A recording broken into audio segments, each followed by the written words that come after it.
अखिलेश का बदला बीजेपी से लेने के लिए क्यों है बेकरार ओम प्रकाश राजभर। राजभर ने एक ऐसा रास्ता अपनाया जिससे बीजेपी में बढ़ी बेचैनी। इंडिया के रास्ते में आई रुकावट को हटाने में लगे राजभर।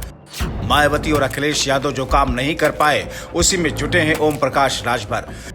सुहेलदेव भारतीय समाज पार्टी यूपी में बीजेपी की सहयोगी दल है। इस पार्टी के अध्यक्ष ओम प्रकाश राजभर योगी सरकार में कैबिनेट मंत्री हैं। उनकी पार्टी में यूपी में 6 विधायक हैं। मुख्तार अंसारी के बेटे अब्बास अंसारी भी इसी पार्टी से विधायक चुने गए थे। वैसे देखा गया सुभाषपा अध्यक्ष ओम प्रकाश राजभर जिनके भी दोस्त रहे उनकी हालत खराब कर दी उन्होंने। अब चूंकि ओम प्रकाश राजभर बीजेपी के दोस्त हैं तो बीजेपी की बेचैनी बढ़ा रहे हैं। अब राजभर ने एक ऐसा फैसला लिया जिससे बीजेपी नेताओं के दिमाग में ये डर घर कर गया, ये तो बीजेपी के वोट में सेधमारी करने के लिए आए हैं।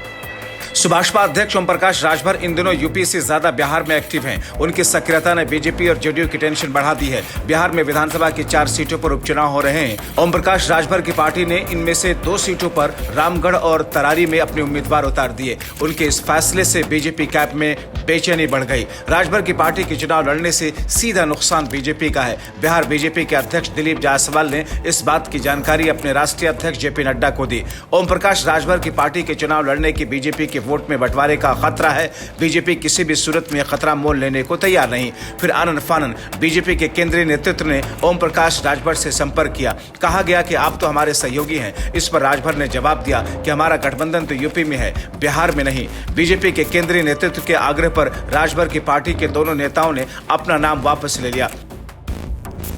बिहार में अगले साल विधानसभा के चुनाव है। ओम प्रकाश राजभर अब यूपी के बाद बिहार में अपना दम दिखाना चाहते हैं, इसीलिए हर महीने राज्य के किसी न किसी कोने में रैली कर रहे हैं। उन्होंने अपनी पार्टी का 22वां स्थापना दिवस भी 27 अक्टूबर को नवादा में मनाया। इस रैली में उन्होंने बिहार के लोगों से 3 मंत्री और 10 विधायक देने का वादा किया। यूपी सरकार में मंत्री राजभर कहते हैं कि राजभर, राजवार, राजवंशी और राजघोष बिरादरी के लोगों की अपनी कोई पार्टी नहीं, हम उन्हें राजनीति में हिस्सेदारी देंगे। बिहार में इस समाज के लोग अति पिछड़ी बिरादरी में आते हैं। इसी महीने के आखिर में ओम प्रकाश राजभर ने बिहार में 4 रैलियां करने की योजना बनाई। पहली रैली अरवा में करने की तैयारी है। तारीख 30 अक्टूबर तय की गई। ये सभी इलाके कभी नक्सल प्रभावित थे। पिछले कुछ महीनों में सुहेलदेव समाज पार्टी ने बिहार में मोतिहारी से लेकर भागलपुर तक जनसभाएं की। राजभर की रणनीति बीजेपी और उसकी सहयोगी पार्टी जेडीयू पर दबाव बनाने की है। अपनी ताकत दिखाकर बिहार में एनडीए में शामिल होने की है। राजभर अपनी पार्टी का विस्तार करना चाहते हैं पर यह काम बहुत कठिन है। मायावती और अखिलेश यादव भी यह काम नहीं कर पाए। तमाम कोशिशों के बावजूद समाजवादी पार्टी और बीएसपी बिहार में अपने पैर जमाने में कामयाब नहीं हो पाई।